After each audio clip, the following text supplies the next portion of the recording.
What is going on, guys? Asher here from Gadget Blur. Today we're checking out Parallels Desktop 12, or I'm sorry, 11 for Mac. This is going to be just a quick guide on how to install Windows 10 in a Parallels Desktop 11 for Mac. Of course, you need to be running El Capitan. I think Yosemite will work unofficially, but yeah, this is meant for really focus on Windows 10 because it has Cortana and a bunch of other stuff. A quick intro. You may be asking me, what is Parallels Desktop 11? It is a piece of software that allows you to run Windows inside of OS 10. And there are other programs that let you do this. There's Boot Camp for Mac that lets you run it natively. And then there's Parallels, and they have a competitor called the VMware, which allow you to virtualize it so you can run it inside of a window. I'll explain more in a second, but basically, people may be faced with the dilemma saying, why do I want to get Parallels and why do I want to get VMware? Now, I picked this up on Black Friday. Depending on when this video is going to be released, I don't know when it's going to be released. It may be gone, but I picked this up in a bundle for $79.99 with like a bunch of apps, so it's well worth it. It was well worth it. I picked up the home version. I was going to get the pro one, but it's per year, and with per year, you got to pay, obviously, per year, and it didn't really feel that it wasn't really worth it to me. So I went with Parallels Desktop 11. It was fine. You get all the cool features forever. Well, until the new one. If you want to upgrade, you gotta pay some fee. But other than that, you got Parallels Desktop. There is a competitor, as I said, VMware Fusion, but I prefer Parallels because they have more features. VMware is more stable, but I have not experienced any issues with Parallels, so I'm sticking with them. There is another thing that which is my reason of getting Parallels instead of VMware, is that Parallels is only product is the software. VMware makes a bunch of stuff, so their main focus isn't just VMware Fusion. There's a bunch of other programs that they have to put their focus on. So I like to have not VMware. I like to have Parallels. So that's basically why. So here's how you start and install Windows 10. I'm going to have a link down in the description to this page for Windows 10 ISO downloader. Finally, they let you directly download the ISO image. I don't know what the heck they were thinking, but if you're on older versions of Windows, when you want to download like Windows 8.1, you couldn't download it, and when you try to download it, it would give you an exe file, which sort of pissed people off because we can't run exe files on OS 10, so you can't. And they basically said, well, screw you, you got to run it on a Windows computer, get an ISO. But now if they recognize you're on a Mac, they'll give you a direct ISO image. You want to select your version, Windows 10. You can select KN or N or single language, whatever you guys want to choose. Windows 10 also includes the 64-bit, just so you know, and the Pro as well. Okay, more options. You can do all the Windows licensing stuff. Product language, you want to select English if you want, and you click confirm, and you will get 32-bit, 64-bit. You click that, and it'll download an ISO. It'll take it's about 4 gigs, so it'll take some time. I already have it in my computer, so I can just I already have it. So yeah. What you guys want to do once you have it downloaded is you open up Parallels Desktop, you install it and run it, and you get this page. Now, I already have a VM here, but don't mind that. What you want to be focused on is this plus button. You probably won't get this. Actually, you'll get this pop-up. You can get Windows 10 from Microsoft. Oh, I didn't know about that. You can actually get it now. I didn't even realize.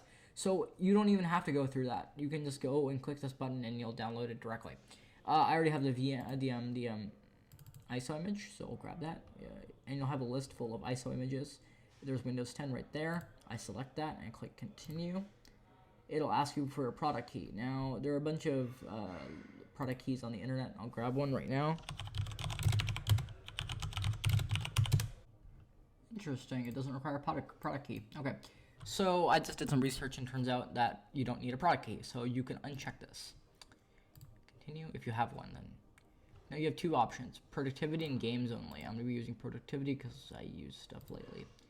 You can customize where you want to install it, so I want to install it to my external drive, so my 1 terabyte, let's choose that. And let's go over to secondary. Let's open up Mac stuff, VMs, let's choose that.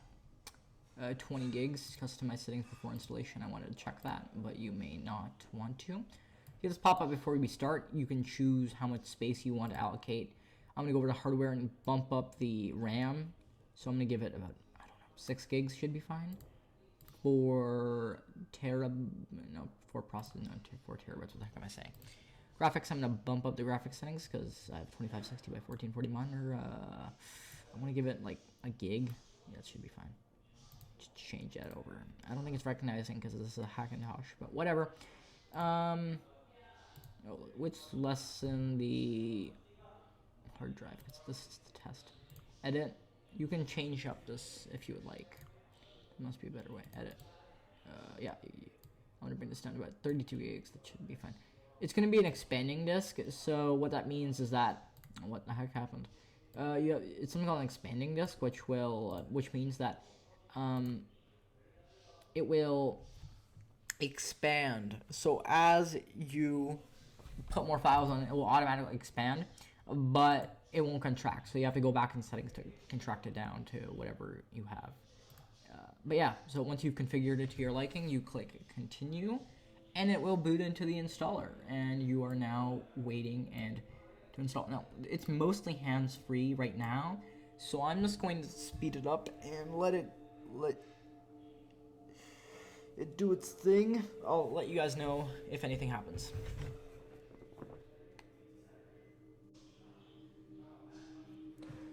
Aha. Okay.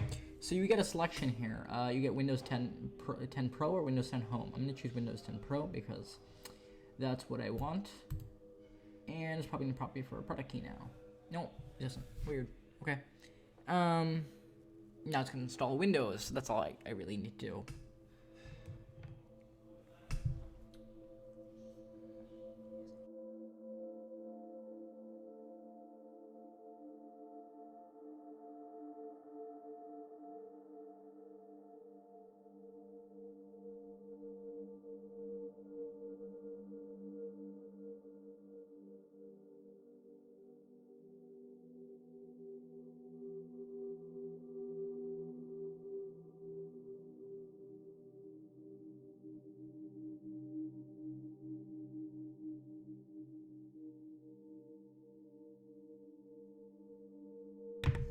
So we have rebooted back in OS 10, not OS 10, Windows, and we are now running Windows not natively, but in Book and Parallels.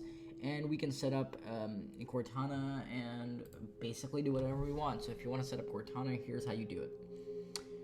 I like to set my search icon to just be the icon, so click the search icon, give it a second. It says, hey, I'm Cortana, would you like a personal assistant? I'm here to help. Oops, what the heck happened? Aha. Here's some things I can do for you. I can remind you of a... Okay, let's click next. Use Cortana. Yep. Just call me... You can call me Ashur. Ahmed. Okay, that's fine. Let it. Okay, great. Ashur Ahmed. One thing, the last thing is that way I can keep track of what you want.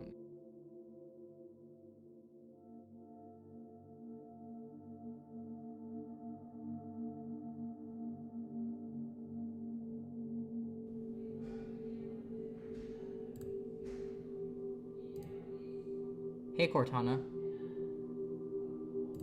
what's the weather like?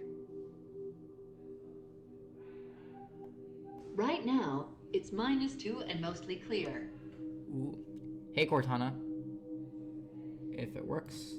Looks like Hey Cortana is not working. I don't know why it's not working. Let's see. Aha! Let Cortana respond to Hey Cortana. To anyone. Hey Cortana. What's the weather like? Right now, it's -2 and mostly clear. Alright, that works.